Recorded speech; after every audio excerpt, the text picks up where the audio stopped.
Hello everyone, welcome back to Mama Gibson's Reading Corner. I'm so glad that you could join me today. Today we are going to embark on a new adventure. We are going to read our very first chapter book. I'm going to be doing it in segments. I will probably read between 20 to 30 minutes each time, covering a few chapters in each episode.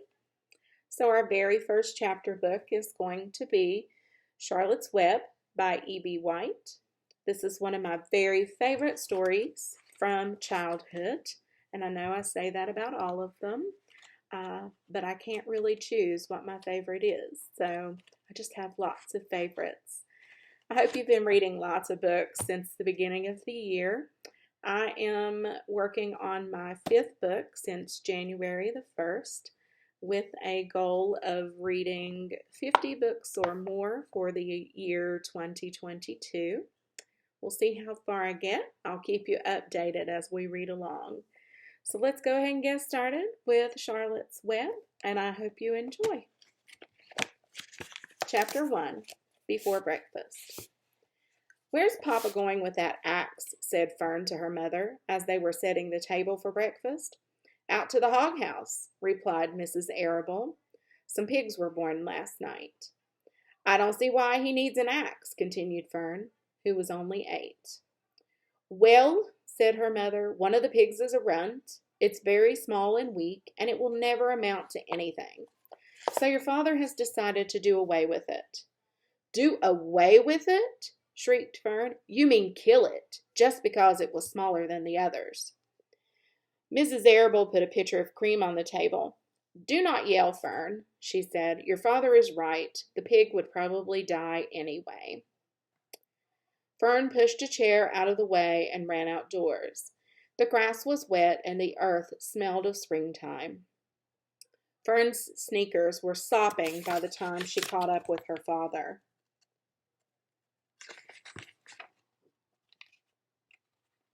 Having trouble turning the page. "Please don't kill it," she sobbed. "It's unfair." Mr. Arable stopped walking. "Fern," he said gently, "you will have to learn to control yourself." "Control myself?" yelled Fern. "This is a matter of life and death, and you talk about controlling myself?" Tears ran down her cheeks, and she took hold of the axe and tried to pull it from her father's hand. "Fern," said Mr. Arable, "I know more about raising a litter of pigs than you do. A weakling makes trouble. Now run along." "But it's unfair," cried Fern. "The pig couldn't help being born small, could it? If I had been very small at birth, would you have killed me?" Mr. Arable smiled. "Certainly not," he said, looking down at his daughter with love. "But this is different. A little girl is one thing, and a little runty pig is another." "I see no difference," replied Fern, still hanging on to the axe. "This is the most terrible case of injustice I have ever heard of." A strange look came over John Arable's face. He seemed almost ready to cry himself. "All right," he said. "You go back to the house, and I will bring the runt when I come in. I'll let you start it on a bottle, like a baby. Then you'll see what trouble a pig can be." When Mr. Arable returned to the house, half an hour later, he carried a carton under his arm. Fern was upstairs changing her sneakers. The kitchen table was set for breakfast, and the room smelled of coffee, bacon, damp plaster, and wood smoke from the stove. "Put it on her chair," said Mrs. Arable. Mr. Arable set the carton down at Fern's place. Then he walked to the sink and washed his hands and dried them on the roller towel. Fern came slowly down the stairs. Her eyes were red from crying. As she approached her chair, the carton wobbled, and there was a scratching noise. Fern looked at her father. Then she lifted the lid of the carton. There, inside, looking up at her, was the newborn pig. It was a white one. The morning light shone through its ears, turning them pink. "He's yours," said Mr. Arable. "Saved from an untimely death, and may the good Lord forgive me for this foolishness." Fern could not take her eyes off the tiny pig. "Oh," she whispered, "oh, look at him. He's absolutely perfect. She closed the carton carefully. First, she kissed her father, then she kissed her mother. Then she opened the lid again, lifted the pig out, and held it against her cheek. At this moment, her brother Avery came into the room. Avery was 10. He was heavily armed, an air rifle in one hand, a wooden dagger in the other. "What's that?" he demanded. "What's Fern got?" "She's got a guest for breakfast," said Mrs. Arable. "Wash your hands and face, Avery." "Let's see it," said Avery, setting his gun down. "You call that miserable thing a pig?" "That's a fine specimen of a pig. It's no bigger than a white rat." "Wash up and eat your breakfast, Avery," said his mother. "The school bus will be along in half an hour." "Can I have a pig too, Pop?" asked Avery. "No, I only distribute pigs to early risers," said Mr. Arable. Fern was up at daylight trying to rid the world of injustice. As a result, she now has a pig. A small one, to be sure, but nevertheless a pig. It just shows what can happen if a person gets out of bed promptly. Let's eat. But Fern couldn't eat until her pig had had a drink of milk. Mrs. Arable found a baby's nursing bottle and a rubber nipple. She poured warm milk into the bottle, fitted the nipple over the top, and handed it to Fern. "Give him his breakfast," she said. A minute later, Fern was seated on the floor in the corner of the kitchen, with her infant between her knees, teaching it to suck from the bottle. The pig, although tiny, had a good appetite and caught on quickly. The school bus honked from the road.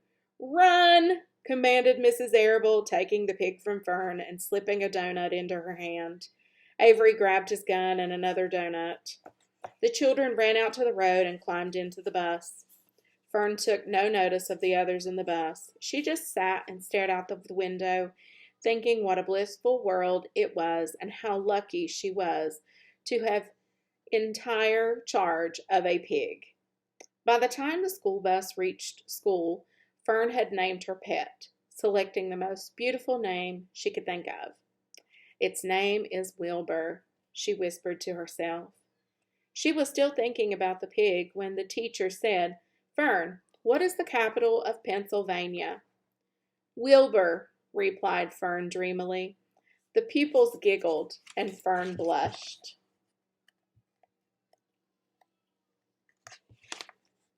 Chapter 2. Wilbur. Fern loved Wilbur more than anything. She loved to stroke him, to feed him, to put him to bed. Every morning, as soon as she got up, she warmed his milk, tied his bib on, and held the bottle for him. Every afternoon, when the school bus stopped in front of her house, she jumped out and ran to the kitchen to fix another bottle for him. She fed him again at supper time, and again just before going to bed. Mrs. Arable gave him a feeding around noontime each day when Fern was away in school. Wilbur loved his milk, and he was never happier than when Fern was warming up a bottle for him. He would stand and gaze up at her with adoring eyes. For the first few days of his life, Wilbur was allowed to live in a box near the stove in the kitchen. Then, when Mrs. Arable complained, he was moved to a bigger box in the woodshed. At 2 weeks of age, he was moved outdoors. It was apple blossom time, and the days were getting warmer.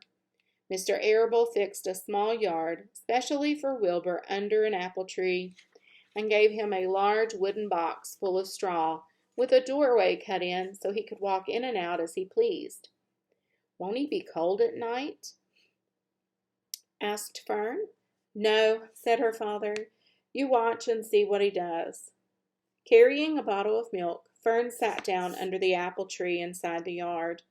Wilbur ran to her, and she held the bottle for him while he sucked. When he had finished the last drop, he grunted and walked sleepily into the box. Fern peered through the door. Wilbur was poking the straw with his snout. In a short time, he had dug a tunnel in the straw. He crawled into the tunnel and disappeared from sight. completely covered with straw. Fern was enchanted. It relieved her mind to know that her baby would sleep covered up and would stay warm. Every morning after breakfast, Wilbur walked out to the road with Fern and waited with her until the bus came. She would wave goodbye to him, and he would stand and watch the bus until it vanished around a turn. While Fern was in school, Wilbur was shut up inside his yard. But as soon as she got home in the afternoon, she would take him out, and he would follow her around the place. If she went into the house, Wilbur went too. If she went upstairs, Wilbur would wait at the bottom step until she came down again. If she took her doll for a walk in the doll carriage, Wilbur followed along. Sometimes on these journeys, Wilbur would get tired, and Fern would pick him up and put him in the carriage alongside the doll. He liked this, and if he was very tired, he would close his eyes and go to sleep under the doll's blanket. He looked cute when his eyes were closed, because his lashes were so long. The doll would close her eyes too, and Fern would wheel the carriage very slowly and smoothly, so as not to wake her infants. One warm afternoon, Fern and Avery put on bathing suits and went down to the brook for a swim. Wilbur tagged along at Fern's heels. When she waded into the brook, Wilbur waded in with her. He found the water quite cold, too cold for his liking. So while the children swam and played and splashed water at each other, Wilbur amused himself in the mud along the edge of the brook, where it was warm and moist and delightfully sticky and oozy. Every day was a happy day, and every night was peaceful. Wilbur was what farmers call a spring pig, which means that he was born in the springtime. When he was 5 weeks old, Mr. Arable said he was now big enough to sell and would have to be sold. Fern broke down and wept, but her father was firm about it. Wilbur's appetite had increased. He was beginning to eat scraps of food in addition to milk. Mr. Arable was not willing to provide for him any longer. He had already sold Wilbur's 10 brothers and sisters. "He's got to go, Fern," he said. "You have had your fun raising a baby pig, but Wilbur is not a baby any longer, and he's got to be sold." "Call up the Zuckermans," suggested Mrs. Arable to Fern. "Call your Uncle Homer. Sometimes he raises pigs, and if Wilbur goes there to live, you can walk down the road and visit him as often as you like." "How much money should I ask for him?" Fern wanted to know. "Well," said her father, "he's a runt. Tell your Uncle Homer you've got a pig you'll sell him for $6 and see what he says." It was soon arranged. Fern phoned and got her Aunt Edith, and her Aunt Edith hollered for her Uncle Homer. And Uncle Homer came in from the barn and talked to Fern. When he heard that the price was only $6, he said he would buy the pig.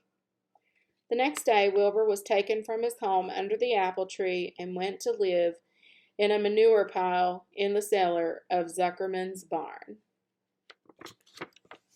Chapter 3. Escape. The barn was very large. It was very old. It smelled of hay, and it smelled of manure.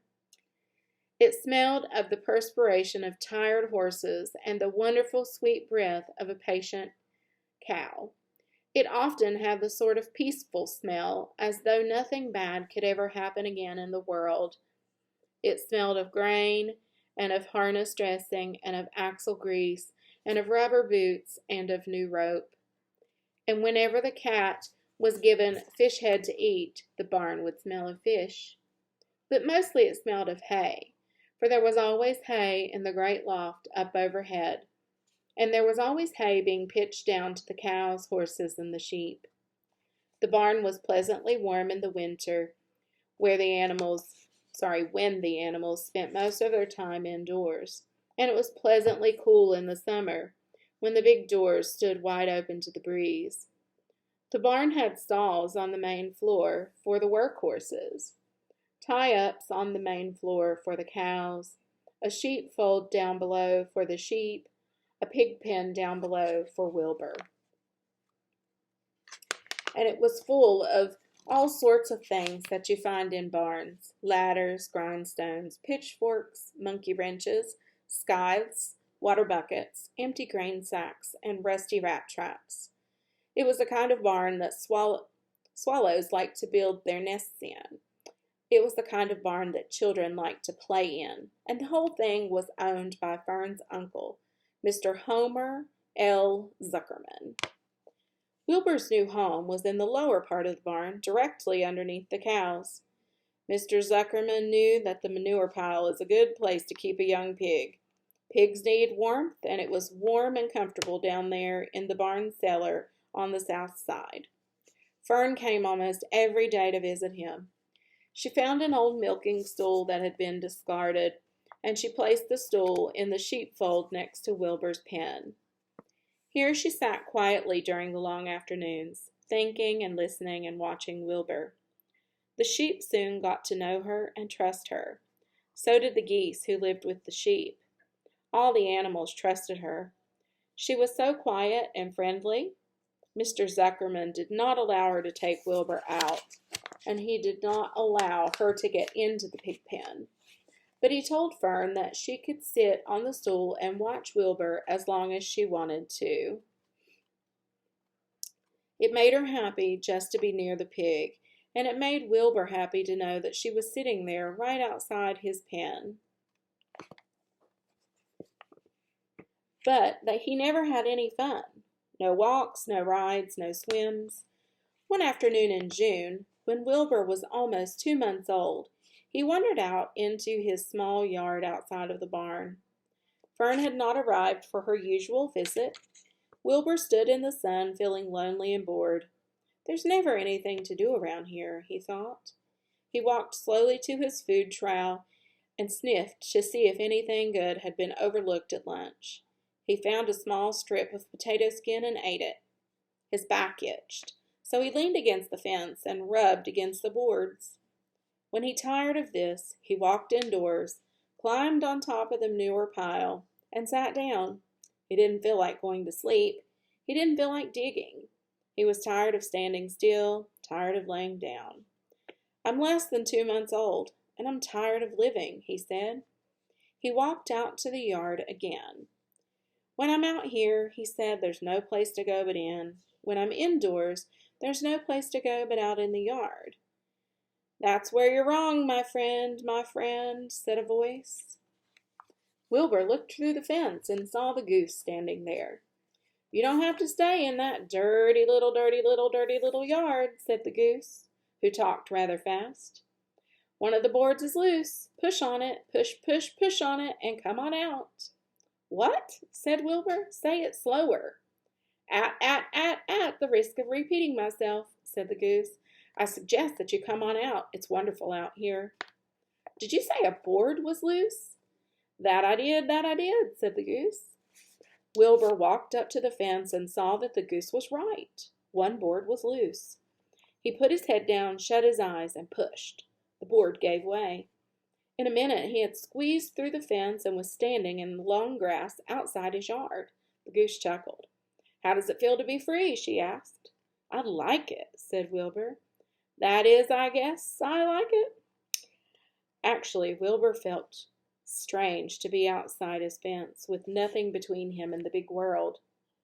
Where do you think I'd better go? Anywhere you like, said the goose.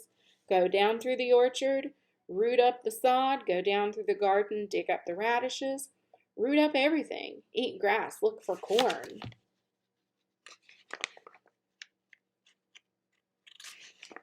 Look for oats, run all over, skip and dance, jump and prance, go down to the orchard and stroll in the woods. The world is a wonderful place when you're young.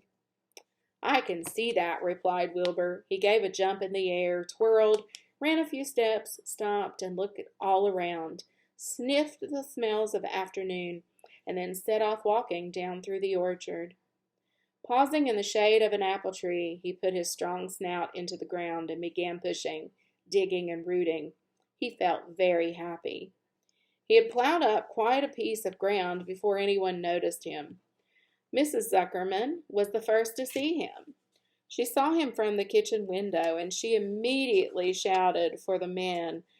"Homer!" she cried. "Pigs out! Lurvy! Pigs out! Homer! Lurvy! Pigs out!" "He's down under that apple tree. Now the trouble starts," thought Wilbur. "Now I'll catch it." The goose heard the racket, and she too started hollering. "Run, run, run! Downhill, make for the woods, the woods!" she shouted to Wilbur. "They'll never, never, never catch you in the woods." The cocker spaniel heard the commotion, and he ran out from the barn to join the chase. Mr. Zuckerman heard, and he came out of the machine shed where he was mending a tool. Lurvy, the hired man, heard the noise and came up from the asparagus patch where he was pulling weeds. Everybody walked toward Wilbur, and Wilbur didn't know what to do. The woods seemed a long way off, anyway, and he had never been down there in the woods and wasn't sure that he would like it. "Get around behind him, Lurvy," said Mr. Zuckerman, "and drive him toward the barn. And take it easy, don't rush him. I'll go get a bucket of slops." The news of Wilbur's escape spread rapidly among the animals on the place. Whenever any creature broke loose on Zuckerman's farm, the event was of great interest to the others. The goose shouted to the nearest cow that Wilbur was free, and soon all the cows knew. Then one of the cows told one of the sheep, and soon all the sheep knew. The lambs learned about it from their mothers. The horses in their stalls in the barn pricked up their ears when they heard the goose hollering. And soon the horses caught on to what was happening. "Wilbur's out," they said. Every animal stirred and lifted its head and became excited to know that one of his friends had gotten free and was no longer penned up or tied fast. Wilbur didn't know what to do or which way to run. It seemed as though everybody was after him. "If this is what it's like to be free," he thought, "I believe I'd rather be penned up in my own yard." The cocker spaniel was sneaking up on him from one side. Lurvy, the hired man, was sneaking up on him from the other side. Mrs. Zuckerman stood ready to head him off as he started for the garden. And now Mr. Zuckerman was coming, carrying toward him a pail. "This is really awful," thought Wilbur. "Why doesn't Fern come?" He began to cry. The goose took command and began to give orders. "Don't just stand there, Wilbur. Dodge about, cried the goose. "Skip around, run toward me, slip in and out, in and out, in and out. Make for the woods, twist and turn." The cocker spaniel sprang for Wilbur's hind leg. Wilbur jumped and ran. Lurvy reached out and grabbed. Mrs. Zuckerman screamed at Lurvy. The goose cheered for Wilbur. Wilbur dodged between Lurvy's legs. Lurvy missed Wilbur, and he grabbed the spaniel instead. Nicely done, cried the goose. "Try it again, try it again." "Run downhill," suggested the cows. "Run toward me," yelled the gander. "Run uphill," cried the sheep. "Turn and twist," honked the goose. "Jump and dance," said the rooster. "Look out for Lurvy," called the cows. "Look out for Zuckerman," yelled the gander. "Watch out for the dog," cried the sheep. Listen to me, screamed the goose. Poor Wilbur was dazed and frightened by all this hullabaloo. He didn't like being the center of all this fuss. He tried to follow the instructions his friends were giving him, but he couldn't run downhill and uphill at the same time. He couldn't turn and twist when he was jumping and dancing, and he was crying so hard he could barely see anything that was happening. After all, Wilbur was a very young pig. Not much more than a baby, really. He wished Fern were here to take him in her arms and comfort him. When he looked up and saw Mr. Zuckerman standing quite close to him, holding a pail of warm slops, he felt relieved. He lifted his nose and sniffed. The smell was delicious. Warm milk, potato skins, wheat middlings, Kellogg's cornflakes, and a leftover popover from the Zuckerman's breakfast. "Come, pig," said Mr. Zuckerman, tapping the pail. "Come, pig." Wilbur took a step toward the pail. No, no, no, said the goose. It's an old pail trick. Wilbur, don't fall for it. Don't fall for it. He's trying to lure you back into captivity. He's appealing to your stomach. Wilbur didn't care. The food smelled appetizing. He took another step toward the pail. Pig, pig, said Mr. Zuckerman in a kind voice.